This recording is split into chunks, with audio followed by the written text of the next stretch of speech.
Rodrigo de Borja, quien fuera luego el Papa Alejandro VI, nació en 1431. Fernando de Aragón llegó al mundo en 1452. Se apoyaron, se traicionaron, se manipularon y se respetaron.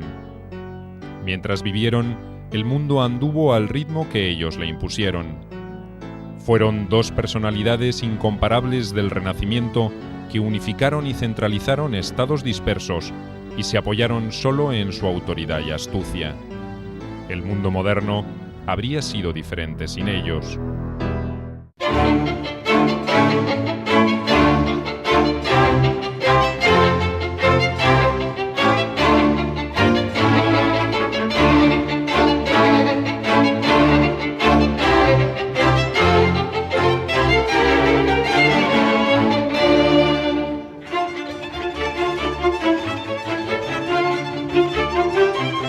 Alejandro VI y Fernando el Católico. Lo primero que hay que decir de ambos es que son aliados, son políticamente aliados, colaboraron y aunque quizá, como suele ocurrir por otra parte, Fernando el Católico consideró que no lo apoyaba suficientemente. Siempre ha habido una ansiedad de la monarquía española respecto a los papas amigos, pidiéndoles quizá más de lo que los propios papas podían generar. Esa es una constante. También se da en el caso de Alejandro VI, pero indiscutiblemente, en mayor o menor grado, la alianza existió, la colaboración existió. La familia Borja es una familia valenciana que se instala, pasa a través de Nápoles, llega a Roma, ocupa el pontificado y por tanto hay una posibilidad o de asociación o de colaboración o de conflicto entre el pontificado, Nápoles, la corona de Aragón y por tanto de rebote, en el momento en que la corona de Aragón y la de Castilla se asocian, digamos, a través del matrimonio de Fernando e Isabel, aquí se crea toda una especie de trama de posibilidades de conflicto que van a dar mucho juego. Rodrigo de Borja nació en la ciudad amurallada de Xàtiva, en Valencia, el 1 de enero de 1431. Fue hijo de Jofre de Borja e Isabel de Borja, miembros de una familia de la baja nobleza. Tuvo 2 hermanos y 4 hermanas. Su padre lo destinó desde su nacimiento a la vida eclesiástica, ya que no era el primer hijo varón. En ese destino tenía ya un antecedente familiar relevante. Su tío materno, Alfonso de Borja, fue obispo de Valencia en 1429 y obtuvo el capelo cardenalicio en 1444. Es una cosa totalmente insólita, yo creo que única en la historia de Europa y en la historia de la Iglesia. Una familia que procede de un territorio relativamente marginal, de uno de los reinos de esta corona de Aragón, del reino de Valencia, una familia de la pequeña aristocracia local, de Xàtiva, y que a través de una serie de carambolas, primero hay un personaje de esta familia, que es un jurista importante, pues consigue Alfonso el Magnánimo le encarga la solución final del cisma de Occidente con el reducto que quedaba en Peñíscola, lo soluciona, lo hace obispo de Valencia, después se lo lleva a Nápoles, en Nápoles es canciller de Alfonso el Magnánimo, que acaba de ocupar o de conquistar el reino de Nápoles. La presencia del futuro papa en Xàtiva fue breve. A la muerte de su padre se trasladó a Valencia. Desde allí, Rodrigo se trasladó a Bolonia, en cuya universidad estudió Derecho. También frecuentó artistas, filósofos, tabernas y burdeles. En esa época, los Borja italianizaron su apellido, que de aquí en adelante pasó a Borgia. Mientras tanto, el 10 de marzo de 1452, había nacido en la localidad de Sos, en Aragón, el infante Fernando, hijo de Juan de Aragón y doña Juana Enríquez, hija del almirante de Castilla. El nacimiento de Fernando hizo que su hermanastro, Carlos de Viana, hijo del primer matrimonio, temiera ser desplazado y comenzasen las hostilidades contra su padre por la corona de Navarra. Al fin, acorralado política y militarmente, Carlos huyó a Nápoles refugiándose junto a su tío Alfonso. Por la misma época, en el vecino reino de Castilla, Juan II había fallecido, siendo sucedido por Enrique IV. Para consolidar su posición, Juan de Aragón se entrevistó con él en 1457, prometiéndose mutuamente la más firme paz. Para garantizarla, se propusieron unir matrimonialmente a Fernando y Juana, hijos de Juan, con los pequeños Isabel y Alfonso, hermanastros de Enrique. Fue la primera vez que se habló del casamiento entre Fernando e Isabel. A todo esto, el tío de Rodrigo de Borja había sido elegido papa con el nombre de Calixto III en 1455. Su autoridad era continuamente desafiada por los diversos nobles que controlaban, supuestamente como vasallos de la Iglesia, pero en verdad como señores autárquicos, los estados pontificios.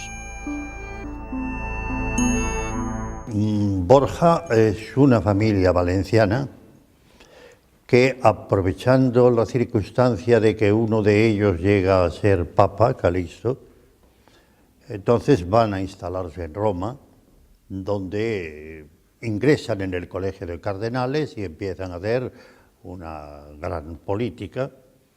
Así ascienden, como otras familias de la época, no es la única, los Medici, los Boncompagni, es decir, hay muchas familias que van medrando y llega un momento en que su poder en Roma es tan fuerte que cuando eligen Papa Sixto IV, este prácticamente descansa todos los asuntos de España sobre los hombros de Rodrigo Borja, que va a ser el futuro Alejandro VI. Desarrolla una política sumamente importante y además con mucho éxito. Rodrigo Borgia se doctoró en 1456 en Derecho Canónico. En 1457, Calixto III lo nombró vicecanciller de la Santa Madre Iglesia. Al año siguiente, recibió también de manos de su tío el obispado de Valencia. Calixto III falleció en 1458, pero el nuevo papa, Pío II, al igual que luego Pablo II, mantuvieron al joven valenciano en sus cargos. El obispado de Valencia seguramente era el centro de poder más importante del reino, sobre todo por las rentas, porque tenían unas rentas económicas muy importantes y un peso fundamental. Entonces tienen el obispado de Valencia y el ducado de Gandía, con lo cual lo que es, digamos, se convierte la familia Borgia en un poder fundamental dentro del reino de Valencia. Eso es lo que le interesa a él en esas relaciones. Y por otra parte le interesa estar en buena relación por el tema de la familia de los Aragón de Nápoles.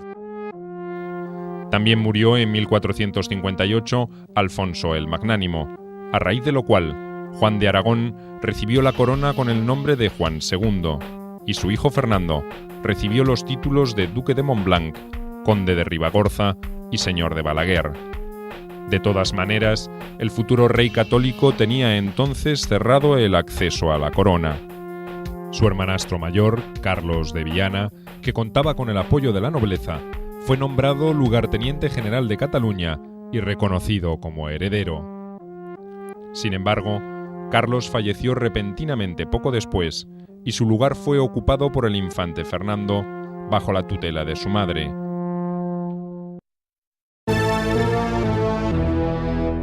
En 1462 se produjeron violentas revueltas campesinas producidas por los malos usos de la nobleza.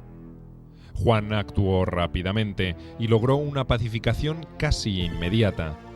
Sin embargo, la paz no fue aceptada por los señores catalanes, que pretendían escarmentar a los sublevados. Ante el nuevo conflicto, Juan II firmó con Luis XI de Francia el Tratado de Bayona, por el que el rey francés le daba apoyo militar. Como garantía de pago por la ayuda, Juan entregaba el Rosellón y la Cerdaña. La Guerra Civil Catalana duró hasta 1472. En ella tuvo su primera acción de armas el infante Fernando. En 1466, los rebeldes catalanes nombraron rey de Cataluña al angevino Renato de Anjou, que fue secretamente apoyado por Luis X de Francia. apoyo pronto seguido del envío ya para nada secreto de tropas francesas. La situación se hizo verdaderamente peligrosa para Juan II. Para empeorar las cosas, en 1468 murió Juana Enríquez. Por entonces, Fernando fue nombrado rey de Sicilia, pues su padre temía que los franceses aprovecharan la guerra para apoderarse de sus posesiones.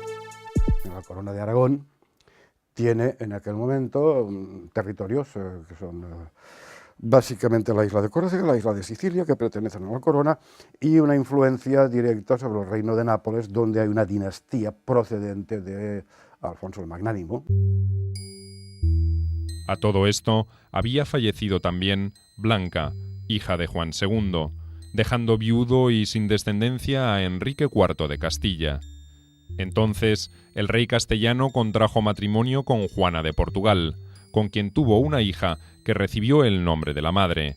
Sin embargo, fue apodada la Beltraneja, porque voces interesadas hicieron correr el rumor de que era hija de la reina y de su supuesto amante, don Beltrán de la Cueva. Estas maledicencias preparaban el terreno para la discusión de la sucesión dinástica, en la que una parte de la nobleza apoyaba la sucesión del príncipe Alfonso y, fallecido este, de la infanta Isabel, frente a Juana. Juana nace el 28 de febrero de 1462. Entonces tuvo que ser engendrada a finales de mayo o junio. Durante todos estos meses que forman la primavera y el verano y tal, Enrique ha estado viviendo en Navarra en una guerra y la reina ha estado viviendo lejos y no hay noticia ninguna de que se hayan encontrado. Por consiguiente, lo que alega el marqués de Villena es que ni siquiera puede ser hija del rey. Este es el argumento que se está manejando y que a Isabel al principio le hace dudar mucho, porque no se fía nada de todas estas circunstancias. Pero hay un momento en que dice a sus consejeros: si yo tuviera la menor duda de la ilegitimidad, yo nunca hubiera reclamado la corona en modo alguno. Isabel de Castilla apuró entonces, a espaldas de su hermanastro, las negociaciones para su boda con Fernando de Aragón, quien, además de joven y apuesto, ostentaba un muy rico perfil político y militar. El compromiso se formalizó en marzo de 1469, mediante la firma de capitulaciones en Cervera. La boda se realizó el 18 de octubre de ese año. Para poder concretarla se falsificó una bula de dispensa real, pues los novios eran parientes cosanguíneos. La respuesta de Enrique IV a ese matrimonio secreto consistió en desheredar a Isabel y reivindicar el derecho al trono de su propia hija. La solución a la situación irregular originada por la bula falsificada vino de la mano de Rodrigo Borgia. Este, para entonces, era un poderoso y respetado cardenal en Roma, donde también eran conocidas su ambición, su avaricia, su gusto por las grandes fiestas y por las bellas mujeres. Tuvo en esos años varios hijos de diferentes madres: Pedro Luis, Girolama, Isabel, César, Juan, Lucrecia y Jofré. A todos dio su apellido, a pesar de que luego, al ser nombrado papa, adujera que se trataba de hijos adoptivos. De todas formas, el hecho, por corriente, distaba de ser escandaloso, pues también se les conocían hijos a Pío II, Sixto IV e Inocencio VIII, entre los papas anteriores a él, por no hablar de obispos y cardenales. Julio II y Pablo III, papas posteriores a él, también fueron padres. Hay que tener en cuenta que era bastante habitual que los prelados, obispos, cardenales, etcétera, tuvieran hijos en aquella época. Es bastante normal. Y por tanto, pues tiene el gran problema de, digamos, de colocar con matrimonios de alto nivel a sus propios hijos, y esto también entra en conflicto con las grandes familias romanas de la época, acostumbradas a dominar la política romana y a dominar también el pontificado.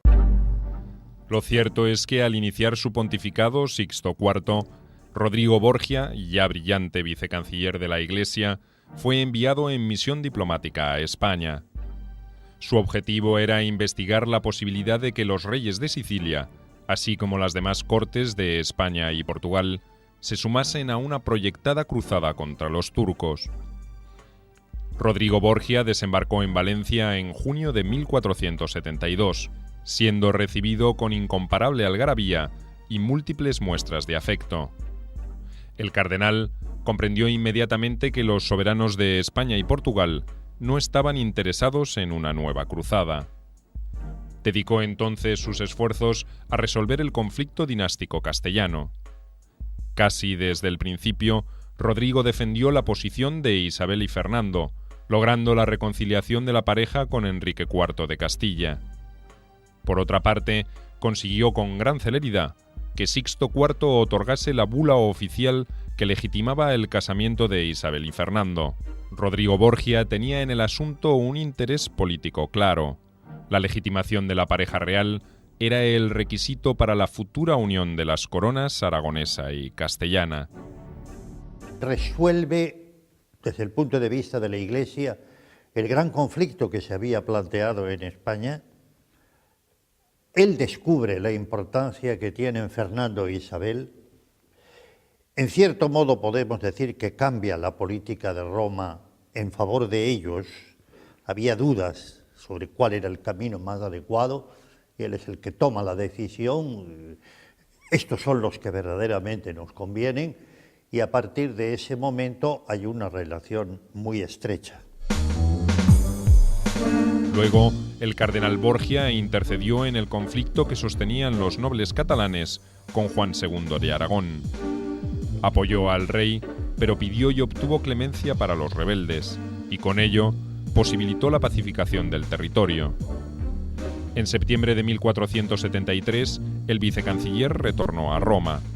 No obstante, la paz entre Aragón y Francia sería efímera, porque en junio de 1474 Luis XI invadió el Rosellón, y aunque reconoció la soberanía aragonesa sobre esos territorios, exigió un fuerte rescate para su total devolución.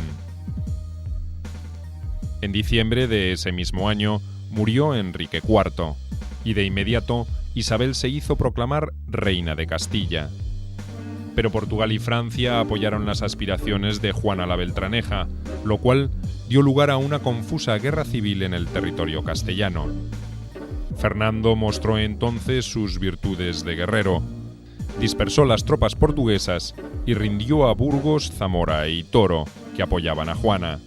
En el verano de 1477 se sometieron las últimas fortalezas rebeldes en el Duero Medio. Mientras tanto, Ferrante I de Nápoles, hijo bastardo de Alfonso el Magnánimo, contrajo matrimonio con Juana de Aragón. El cardenal Rodrigo Borgia fue quien coronó a la nueva reina de Nápoles. Con esa unión se aseguraban las posesiones españolas en el Mediterráneo ante cualquier posible incursión francesa sobre Cerdeña o Sicilia. Ese espacio de política exterior común tiene una línea que es la contención del expansionismo francés, que está llegando a los Pirineos y a Navarra. Navarra todavía estaba en la órbita francesa, por una parte. El espacio mediterráneo, consolidar el poder mediterráneo, sobre todo en el reino de Nápoles, para lo cual necesitan una cierta complicidad con el pontificado, y a partir del momento de 1492, pues el tema de la expansión atlántica, es decir, los viajes, nuevos territorios que todavía no se sabe muy bien qué son, ni qué serán, ni aquello en qué resultará, y entonces empiezan a funcionar por primera vez todo aquel conjunto hispánico como una entidad de proyección exterior. Al morir el rey Juan II en 1479, Fernando asumió la corona como Fernando II de Aragón. Ese mismo año venció definitivamente a Alfonso V de Portugal en la batalla de Albuera. La derrota portuguesa terminó con las posibilidades de Juana. Portugal y Castilla firmaron la paz, y Juana, la hija de Enrique, se recluyó en el convento de Clarisas de Coimbra. Para completar la dicha de Fernando e Isabel, ese año nació su tercer vástago, la infanta doña Juana. En En 1478, el Papa Sixto IV había creado la Inquisición con la finalidad de investigar y castigar tanto las herejías como las falsas conversiones de judíos, que en secreto mantenían sus creencias y costumbres prohibidas. Fernando vio en ello la oportunidad de montar un sistema represivo independiente de las diversas jurisdicciones y obediente, por lo tanto, al poder de los reyes. La maquinaria represiva se mostró mortalmente eficaz, tanto que el Papa derogó en 1482 la bula de 1478, exigiendo el regreso a la situación anterior, levantando las jurisdicciones de los respectivos obispos y reclamando una mejor defensa para los acusados. Fernando no se mostró dispuesto a desechar esta Inquisición centralizadora que venía a eliminar las viejas inquisiciones medievales jurisdiccionales. No solo rechazó la derogación, sino que amonestó al Papa, exigiéndole que dejase en sus propias manos el manejo de la cuestión. Sixto IV se declaró vencido y en octubre de 1483 nombró inquisidor general de Aragón, Valencia y Cataluña, por solicitud de Fernando, a Fray Tomás de Torquemada. El cardenal Rodrigo Borgia sabía que Sixto IV era un papa débil, del que no cabía esperar que fuera capaz de enfrentar a un soberano como Fernando, empeñado en afianzar su trono y en implementar todos los mecanismos centralizadores. No obstante, años más tarde, en 1492, al ser elegido papa, dejó ver sus diferencias con las políticas de Fernando e Isabel, acogiendo a los judíos expulsados de España. Fernando protestó ante esta muestra de tolerancia, pero el Papa Borgia se negó rotundamente a acceder a las pretensiones del rey aragonés. Y de hecho en Roma le dio muy poca cuerda, muy poca cancha a la Inquisición, muy poca. Y cuando se plantea el tema de los judíos, él evidentemente no estuvo de acuerdo, el Papa. Entonces ahí apareció una especie de reacción muy dura, sobre todo por parte de Isabel la Católica, contra el Papa. Ella veía al Papa como una especie no sé, no digo como un degenerado, pero casi por el estilo. Sobre todo no podía entender, claro, no se podía entender que una buena parte de esos judíos expulsados, sobre todo los valencianos, acudieron a Roma y fueran protegidos por el Papa, porque de hecho acudieron a Roma muchísimos de ellos y fueron protegidos por el Papa, más protegidos directamente. Y esto, bueno, la reina no lo podía soportar. Aparte de que no podía soportar, digamos, lo que llamaríamos su libertad de costumbre. Pero todavía faltaban varios años para ese primer roce. Mientras tanto, el vicecanciller hizo nombrar a su hijo, César Borgia, de 6 años, canónigo de la Catedral de Valencia, protonotario apostólico y archidiácono de Xàtiva, títulos a los que pronto agregaría los de tesorero de la Catedral de Mallorca y archidiácono de Tarragona. En 1484 falleció Sixto IV y accedió al papado Inocencio VIII. Pero Rodrigo Borgia ya era sin duda el hombre más poderoso en todo el Vaticano.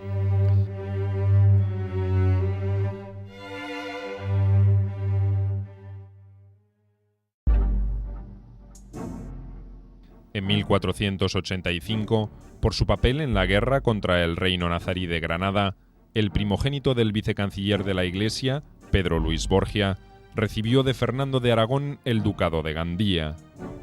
Luego, su padre arregló su matrimonio con María Enríquez, prima del rey español, aunque la boda no pudo concretarse porque el joven falleció prematuramente. Su ducado y su novia pasaron entonces a su hermanastro Juan. Mientras tanto, el joven César Borgia era destinado a la carrera eclesiástica, estudiando en las universidades de Perugia y Pisa hasta ser nombrado obispo de Pamplona. La guerra contra los musulmanes, bajo la dirección de Fernando, se prolongó con algunas interrupciones hasta enero de 1492, en que capituló Boabdil, el último rey de Granada. Boabdil se convirtió en un súbdito más de los reyes españoles, hasta que optó por abandonar la península y afincarse en el norte de África. El cardenal Borgia festejó en Roma la conquista de Granada, organizando al domingo siguiente una corrida de toros en su Palacio del Vaticano. Fue entonces cuando dio a Fernando e Isabel la denominación que aún hoy los identifica, los Reyes Católicos. Hay que tener en cuenta que ni España ni Italia existían políticamente como tales. España es un conjunto de monarquías. Está la monarquía portuguesa, por un lado, con relaciones bastante fuertes con Castilla. Está la monarquía castellana, que en ese momento está en el proceso de acabar de completar el territorio con la conquista de Granada, que fue un hecho fundamental, importante. De hecho, la conquista de Granada es el mismo año que el acceso pontificado de Alejandro VI. Y está el reino de Aragón, que tiene su peculiaridad porque es un reino que son 3 reinos, en realidad. Hay un rey con 3 reinos totalmente autónomos en todos los sentidos, con una gran proyección sobre Italia, que esto es un elemento fundamental. En 1492, con pocos meses de diferencia, murieron Lorenzo de Medici y el Papa Inocencio VIII. El cónclave de cardenales eligió papa a Rodrigo Borgia, quien asumió con el nombre de Alejandro VI. Fernando e Isabel vieron el ascenso del valenciano con desconfianza. No era este un papa al que pudiera manipularse fácilmente. Alejandro VI se propuso reanimar las finanzas vaticanas imponiendo una fuerte reducción de gastos. A la vez, nombró a su hijo César, de 17 años de edad, arzobispo de Valencia y primado de España. Pocos meses después, lo haría cardenal. En general, promovió inmediatamente a todos los miembros de su familia cercana, buscando crearse un entorno favorable.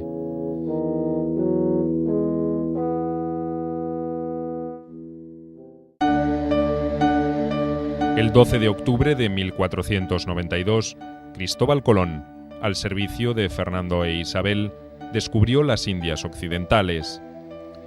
En virtud de un tratado suscrito años antes que le concedía todas las islas de Occidente excepto las Canarias, Portugal reclamó las tierras descubiertas. La cuestión fue llevada ante Alejandro VI para su arbitraje. Este estudió el problema y se pronunció a favor de España, con la condición de que se educara en la fe católica y en el modo de vida europeo a los habitantes de esos nuevos territorios. En una bula posterior, propuso una línea divisoria de norte a sur, a 100 leguas de Cabo Verde y de las Islas Azores, como demarcación de 2 zonas de influencia para futuros descubrimientos. Portugal aceptó la bula papal, y España amplió las 100 leguas originales a 270. El acuerdo entre ambos países fue firmado en Tordesillas el 7 de junio de 1494. Alejandro VI es el hombre de las bulas que establecen lo que va a ser el principio sustancial para América, el reconocimiento de los derechos naturales de los indígenas de América, la prohibición de que se pueda reducir a esos indígenas a esclavitud. Lo intentará hacer Colón y le saldrá muy mal porque le obligarán a devolver la libertad a todos estos esclavos y además a pagar la indemnización correspondiente, lo cual es muy duro.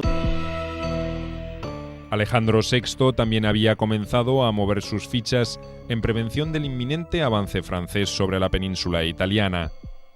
El Papa organizó una liga con Milán, Venecia y los propios estados pontificios para defender el territorio italiano. A él le preocupaba, a los Borja en general, le preocupaba mucho el que la Iglesia dispusiera de una independencia política completa. Y de ahí la importancia que otorga a la defensa de los estados pontificios, lo que llaman el patrimonio de San Pedro, y de ahí la derivación de que el Papa se convierta en el fondo en un príncipe político más, entrando en ligas, enfrentándose unas veces con Francia, aliándose otras veces con Francia, pero siempre con la idea metida en la cabeza de que si un día llegara en que el Papa no dispusiera de territorios sobre los cuales ejercer su soberanía, perdería también su independencia eclesiástica. Ese era su proyecto, crear un Estado en el centro, entre el norte y el sur. Y estas son las cosas que son realmente apasionantes, ¿no? Que un muchacho que nace de Xàtiva, que llega a Papa, quiere crear un Estado nuevo en el centro de Italia. Un doble Estado, consolidar el Estado del pontificado y crear otro para su hijo, con ideas nuevas además de lo que es el gobierno y de lo que es el ejercicio del poder. Al morir Ferrante, rey de Nápoles en 1494, Carlos VIII de Francia aceleró los preparativos de invasión. Alejandro VI trató de disuadir al rey francés, pero sin éxito. La expedición francesa para invadir Italia se inició en septiembre de 1494, con más de 50.000 hombres. En Milán, Ludovico el Moro se sometió sin luchar. Venecia se declaró neutral. En Florencia, el pueblo, enardecido por un fraile dominico llamado Jerónimo Savonarola, quien calificaba a Carlos VIII de enviado de Dios, expulsó a Pedro de Médici y a su familia y agasajó al invasor. También los vasallos papales se pusieron del lado del rey francés, que entró en Roma el 31 de diciembre. Hizo una serie de imposiciones al Papa, pero este las rechazó atrincherándose con 3.000 soldados en el castillo de Sant'Angelo. Las negociaciones culminaron en la autorización papal para el paso del ejército francés por los territorios pontificios, lo cual era de todos modos un hecho consumado. Carlos VIII, por su parte, juró obediencia al Papa. Entró en Nápoles en febrero de 1495, mientras el rey Alfonso, sucesor de Ferrante, se refugiaba en Sicilia. En marzo, cuando más sólida parecía la presencia francesa en Italia, Fernando de Aragón convocó una Liga Santa contra el invasor. La integraron, además de España, Milán, el emperador Maximiliano I de Alemania, Venecia y los estados pontificios. Los intereses geopolíticos, digamos internacionales, de lo que pudiera ser en este momento Fernando Católico, van dirigidos sobre todo a este espacio mediterráneo de predominio básicamente catalano-valenciano, por decirlo así. La Liga fue promulgada por Alejandro VI, quien mudó su residencia a Orvieto junto a su hijo César y 7.000 hombres armados. Solo volvería a Roma cuando el rey francés hubo abandonado la zona en su camino de regreso hacia el norte. La proclamación de la Liga Santa fue suficiente para que Carlos VIII decidiera abandonar Nápoles, dejando en ella al duque de Montpensier. La escuadra española fondeó en la bahía y las tropas castellano-aragonesas conquistaron la capital, firmando una tregua con el virrey francés y devolviendo a Alfonso la mayor parte de su reino. A la vez, Alejandro VI redactó una bula en agosto de 1495, amenazando con la excomunión al rey francés y a quienes lo secundasen en sus propósitos de guerra en Italia. Fernando se dedicó a organizar una coalición europea contra las ambiciones francesas. Para asegurar la alianza con el emperador Maximiliano I de Alemania, Fernando concertó el matrimonio de su hija Juana de Castilla con el archiduque Felipe el Hermoso y el del príncipe heredero Juan con Margarita de Austria. Con similar finalidad, la infanta castellana Catalina de Aragón fue casada con el príncipe de Gales y la infanta Isabel con Manuel el Afortunado, rey de Portugal. La breve invasión francesa dio mucho que reflexionar al Papa. El modo en que los vasallos pontificios se habían sometido al invasor, dejando sin protección alguna a Roma, daba testimonio de su ineficiencia. Todos esos señores estaban siempre dispuestos a venderse al mejor postor, y solo les interesaba su riqueza. Alejandro VI llegó a la conclusión de que debía someter a su autoridad esos territorios. Llamó a Juan de Gandía a Roma y lo nombró confalonero de la Iglesia, lo que equivalía a lugarteniente del Papa para cuestiones militares. De hecho, jefe del ejército pontificio.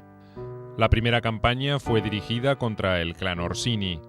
Después de varias batallas de desigual fortuna, el Papa y la familia Orsini firmaron en febrero de 1497 un tratado por el cual ésta debía indemnizar a la Iglesia con una fuerte suma y entregar al Vaticano el castillo de Isola.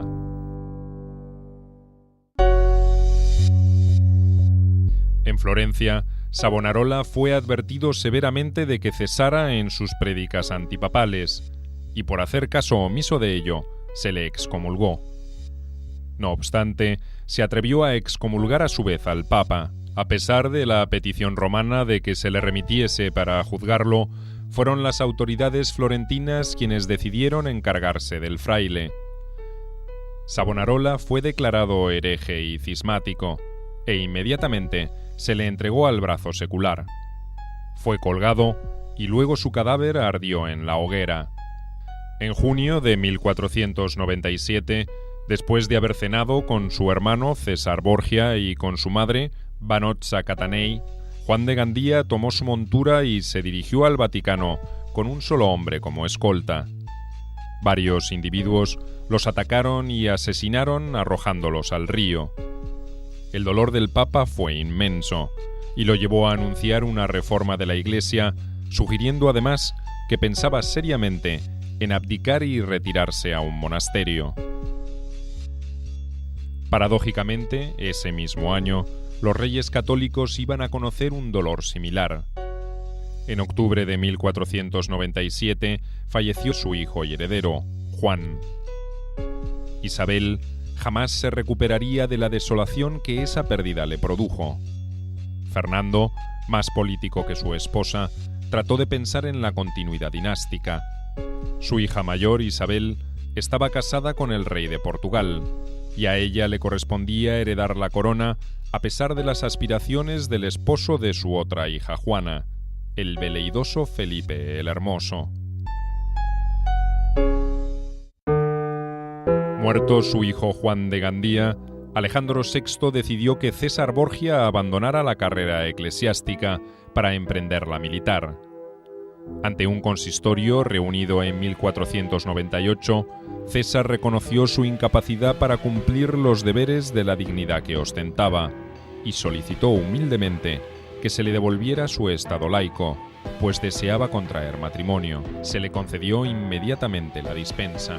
Luis XII, que acababa de acceder al trono de Francia, se había dirigido al Papa solicitando la anulación de su matrimonio con Juana de Valois, para poder casarse con Ana de Bretaña, viuda de Carlos VIII, y poder así conservar la Bretaña unida al resto de Francia. Alejandro VI accedió a considerar el caso siempre y cuando el rey francés aceptase adoptar a César como alto colaborador. El matrimonio fue anulado y el Papa concedió la dispensa para la nueva boda que aseguró la unidad de Francia. El rey se apresuró a conceder a César Borgia el condado de Valence y Divois, así como una fuerza de 100 lanzas a costa de la corona. Se firmó un protocolo entre César y Luis, que Alejandro VI supervisó, por el cual el rey de Francia se comprometía a respaldar la conquista de la Romaña, siempre rebelde a Roma, y César asumía la responsabilidad de ayudar a Luis XII si éste fuese a emprender alguna acción en tierras de Lombardía. Es el momento en que César, que estaba destinado a la Iglesia, era cardenal, abandona su carrera eclesiástica para poder casarse con una Albret, una mujer de la dinastía navarra, y convertirse en duque de Valentinois y príncipe de Romaña y no sé cuántas cosas. Obviamente, Fernando se sentía cada vez más molesto por el cariz que iban tomando los acontecimientos. Luis XII ofreció entonces al hijo del Papa la mano de Carlota d'Albret, hermana del rey de Navarra.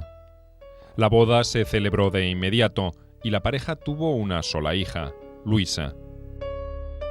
Hay un momento en que César Borja impone un poco a su padre la idea de que conviene mucho más la alianza con Francia, para poder establecer el ducado de Romaña y todo lo que él está soñando, el gran principado italiano que había llegado a crear entonces, vamos.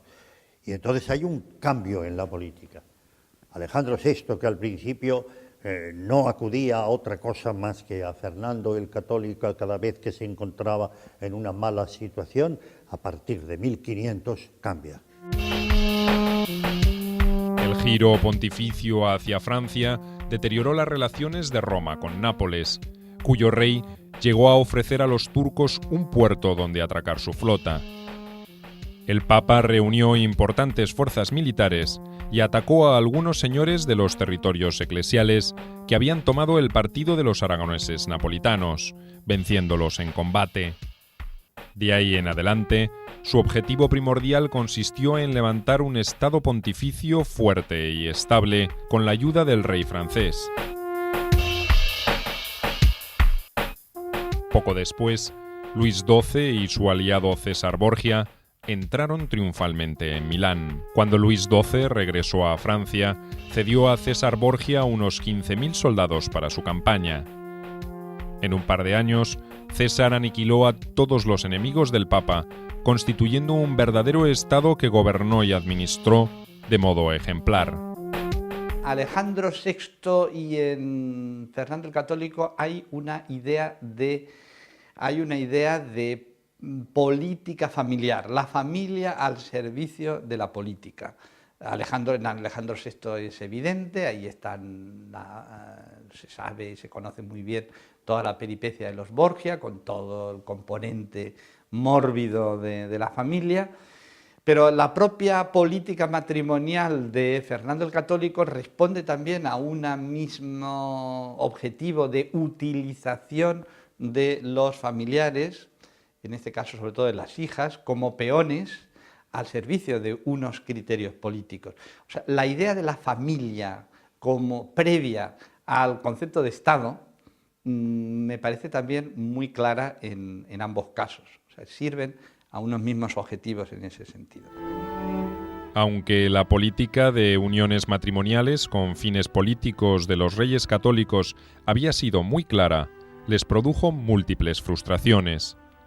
En 1498 falleció su heredera Isabel, y el 20 de julio de 1500 murió también su hijo, el príncipe Miguel, dejando la vía sucesoria asentada en Juana y su esposo Felipe el Hermoso, quienes vivían en Bruselas y habían tenido ya un hijo varón, Carlos de Gante, futuro Carlos I de España y Carlos V de Alemania.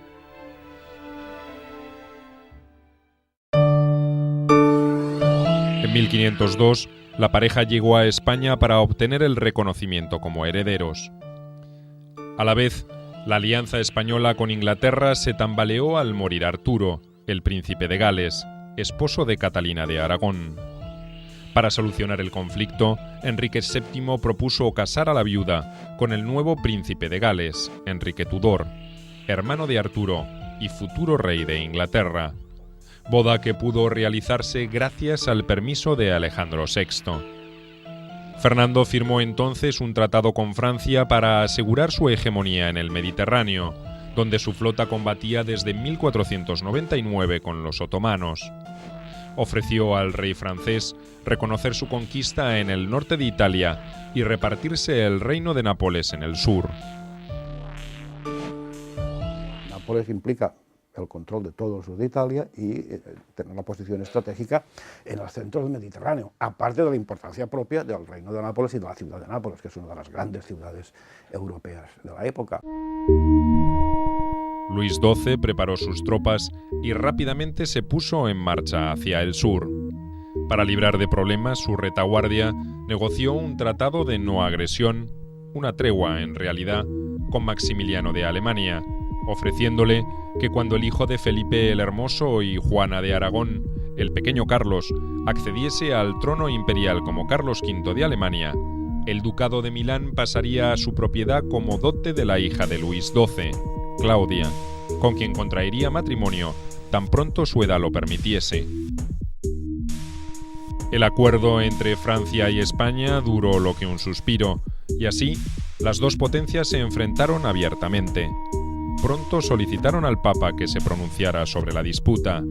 Alejandro VI se inclinó hacia Francia y ofreció a Luis XII las tropas pontificias bajo las órdenes de César Borgia.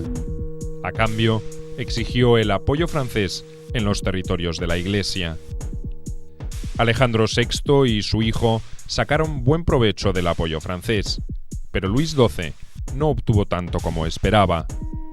En el fondo, el Papa no quería favorecer a ninguna de las potencias, más bien, creía que debía impulsarse un nuevo equilibrio para Italia, sobre la base de un acuerdo entre Roma y Venecia.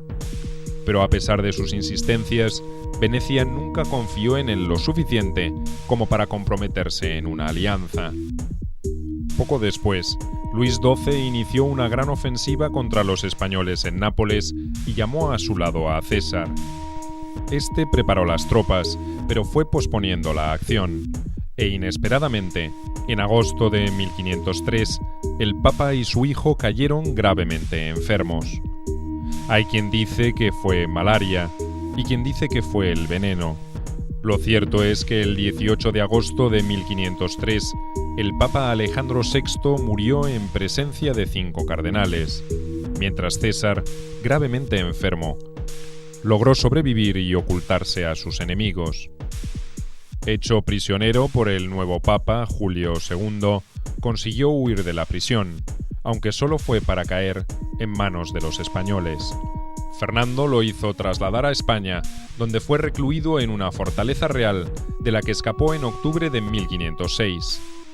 Encontró refugio en el Reino de Navarra, donde su cuñado, el rey Juan de Albret, lo nombró capitán general del ejército.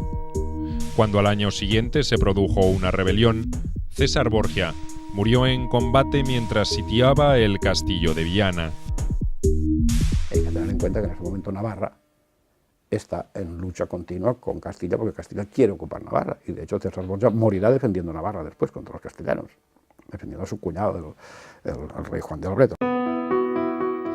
En noviembre de 1504, la reina Isabel, en su lecho de muerte, agregó a su testamento una condición: nombraba gobernador de Castilla a su esposo, el rey Fernando. Pocos días después, falleció. La nueva cláusula testamentaria significaba que a la muerte de la reina, la corona recaería en su hija Juana, pero si ella no se encontrase en condiciones efectivas para gobernar, sería Fernando quien gobernase como regente. Esta previsión era necesaria por cuanto hacía tiempo que se tenían sobradas evidencias de la inestabilidad psicológica de Juana. Por supuesto, Felipe el Hermoso no estaba dispuesto a aceptar la locura de Juana si con ella perdía el acceso al trono. Molestaba muchísimo, claro, es decir, Juana, por supuesto, a lo mejor tenía mal carácter, tenía algunas salidas de tono y algunas estridencias, pero claro, que una mujer sea malcarada en ocasiones, o celosa, que eso sí, y tenía aquello que llaman en el siglo XV locura de amor, es decir, que tuviera demasiados excesos amorosos hacia un marido, que por otro lado todos sabemos que Felipe el Hermoso era un mujeriego insaciable, pero que una mujer celosa no es una mujer loca, es decir, ahí se transgrede un poco la cuestión. Y por otro lado, el respeto que le tenía su hijo, Carlos V, a su madre, haciendo la reina de Castilla, que lo fue, y haciendo una cosa rarísima en la tradición dinástica europea, que es reinar con su madre. Demuestra que algo de toda esa idea de la locura no era, también había mala conciencia en el seno familiar. Las Cortes, reunidas en 1505, no fueron favorables a Fernando, quien dejó a Juana y Felipe en Castilla y se retiró a Aragón. Sin embargo, Felipe murió poco después, en septiembre de 1506, y Fernando volvió a ejercer el poder en Castilla, gobernando en nombre de su hija. También en 1505, el monarca había contraído nuevo matrimonio con Germana de Foix, sobrina de Luis XII. Germana tuvo un hijo con Fernando, pero falleció al poco tiempo de nacer. A la muerte de Fernando, en noviembre de 1517, los reinos de España estaban preparados para Carlos de Gante.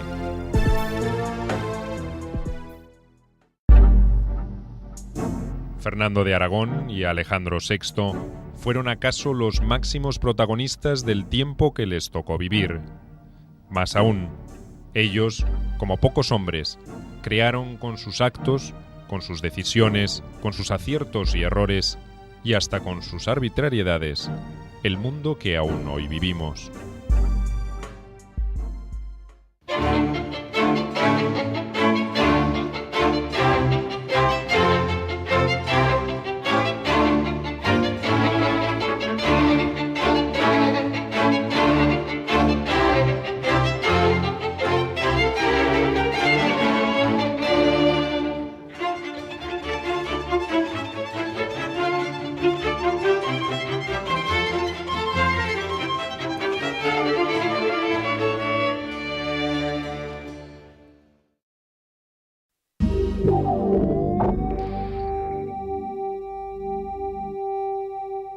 Le encarga la solución final del cisma de Occidente con el reducto que quedaba en Peníscola, lo soluciona, lo hace obispo de Valencia, después se lo lleva a Nápoles, en Nápoles es canciller de Alfonso el Magnánimo, que acaba de ocupar o de conquistar el reino de Nápoles. La presencia del futuro papa en Xàtiva fue breve. A la muerte de su padre se trasladó a Valencia. Desde allí, Rodrigo se trasladó a Bolonia, en cuya universidad estudió Derecho. También frecuentó artistas, filósofos, tabernas y burdeles. En esa época, los Borja italianizaron su apellido, que de aquí en adelante pasó a Borgia. Mientras tanto, el 10 de marzo de 1452 había nacido en la localidad de Sos, en Aragón, el infante Fernando, hijo de Juan de Aragón y doña Juana Enríquez, hija del almirante de Castilla. El nacimiento de Fernando hizo que su hermanastro, Carlos de Viana, hijo del primer matrimonio, temiera ser desplazado y comenzasen las hostilidades contra su padre por la corona de Navarra. Al fin, acorralado política y militarmente, Carlos huyó a Nápoles refugiándose junto a su tío Alfonso. Por la misma época, en el vecino reino de Castilla, Juan II había fallecido, siendo sucedido por Enrique IV. Para consolidar su posición, Juan de Aragón se entrevistó con él en 1457, prometiéndose mutuamente la más firme paz. Para garantizarla, se propusieron unir matrimonialmente a Fernando y Juana, hijos de Juan, con los pequeños Isabel y Alfonso, hermanastros de Enrique. Fue la primera vez que Rodrigo de Borja, quien fuera luego el Papa Alejandro VI, nació en 1431. Fernando de Aragón llegó al mundo en 1452. Se apoyaron, se traicionaron, se manipularon y se respetaron. Mientras vivieron, el mundo anduvo al ritmo que ellos le impusieron. Fueron dos personalidades incomparables del Renacimiento que unificaron y centralizaron estados dispersos y se apoyaron solo en su autoridad y astucia.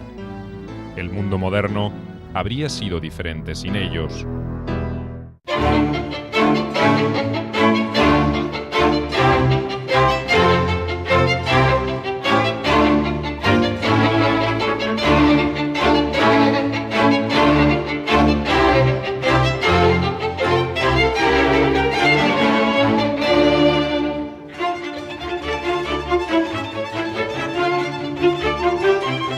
Alejandro VI y Fernando el Católico. Lo primero que hay que decir de ambos es que son aliados, son políticamente aliados, colaboraron y aunque quizá, como suele ocurrir por otra parte, Fernando el Católico no o consideró que no lo apoyaba suficientemente. Siempre ha habido una ansiedad de la monarquía española respecto a los papas amigos, pidiéndoles quizá más de lo que los propios papas podían generar. Esa es una constante. También se da en el caso de Alejandro VI, pero indiscutiblemente, en mayor o menor grado, la alianza existió, la colaboración existió. También de manos de su tío, el obispado de Valencia. Calixto III falleció en 1458, pero el nuevo papa, Pío II, al igual que luego Pablo II, mantuvieron al joven valenciano en sus cargos.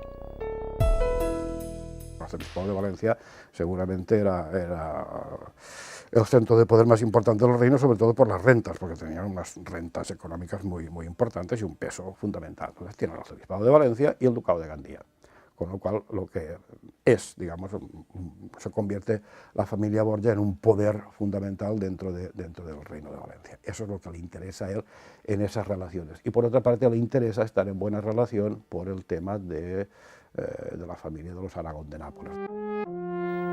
También murió en 1458 Alfonso el Magnánimo, a raíz de lo cual Juan de Aragón recibió la corona con el nombre de Juan II, y su hijo Fernando recibió los títulos de Duque de Montblanc, Conde de Ribagorza y Señor de Balaguer. De todas maneras, el futuro rey católico tenía entonces cerrado el acceso a la corona. Su hermanastro mayor, Carlos de Viana, que contaba con el apoyo de la nobleza, fue nombrado lugarteniente general de Cataluña y reconocido como heredero. Sin embargo, Carlos falleció repentinamente poco después y su lugar fue ocupado por el infante Fernando bajo la tutela de su madre.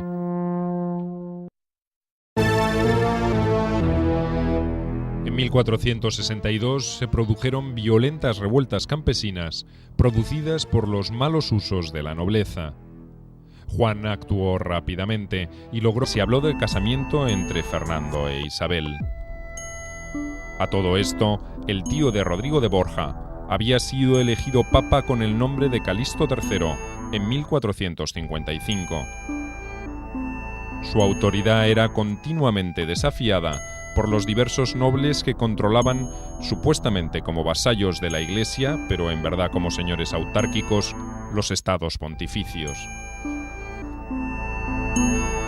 Borja es una familia valenciana que, aprovechando la circunstancia de que uno de ellos llega a ser papa, Calixto, entonces van a instalarse en Roma, donde ingresan en el Colegio de Cardenales y empiezan a hacer una gran política. Así ascienden, como otras familias de la época, no es la única, los Medici, los Boncompagni, es decir, hay muchas familias que van medrando y llega un momento en que su poder en Roma es tan fuerte que cuando eligen Papa Sixto IV, este prácticamente descansa todos los asuntos de España sobre los hombros de Rodrigo Borja, que va a ser el futuro Alejandro VI. Desarrolla una política sumamente importante y además con mucho éxito. Rodrigo Borgia se doctoró en 1456 en Derecho Canónico. En 1457, Calixto III lo nombró vicecanciller de la Santa Madre Iglesia. Al año siguiente recibió una familia valenciana que se instala, pasa a través de Nápoles, llega a Roma, ocupa el pontificado y por tanto hay una posibilidad o de asociación o de colaboración o de conflicto entre el pontificado, Nápoles, la Corona de Aragón y por tanto de rebote en el momento en que la Corona de Aragón y la de Castilla se asocian, digamos, a través del matrimonio de Fernando e Isabel, aquí se crea toda una especie de trama de posibilidades de conflicto que van a dar mucho juego. Rodrigo de Borja nació en la ciudad amurallada de Xàtiva, en Valencia, el 1 de enero de 1431. Fue hijo de Jofre de Borja e Isabel de Borja, miembros de una familia de la baja nobleza. Tuvo 2 hermanos y 4 hermanas. Su padre lo destinó desde su nacimiento a la vida eclesiástica, ya que no era el primer hijo varón. En ese destino tenía ya un antecedente familiar relevante. Su tío materno, Alfonso de Borja, fue obispo de Valencia en 1429 y obtuvo el capelo cardenalicio en 1444. Es una cosa totalmente insólita, yo creo que única en la historia de Europa y en la historia de la Iglesia, una familia que procede de un territorio relativamente marginal, de uno de los reinos de esta Corona de Aragón, del Reino de Valencia, una familia de la pequeña aristocracia local, de Xàtiva, y que a través de una serie de carambolas, primero hay un personaje de esta familia, que es un jurista importante, pues consigue Alfonso Magnánimo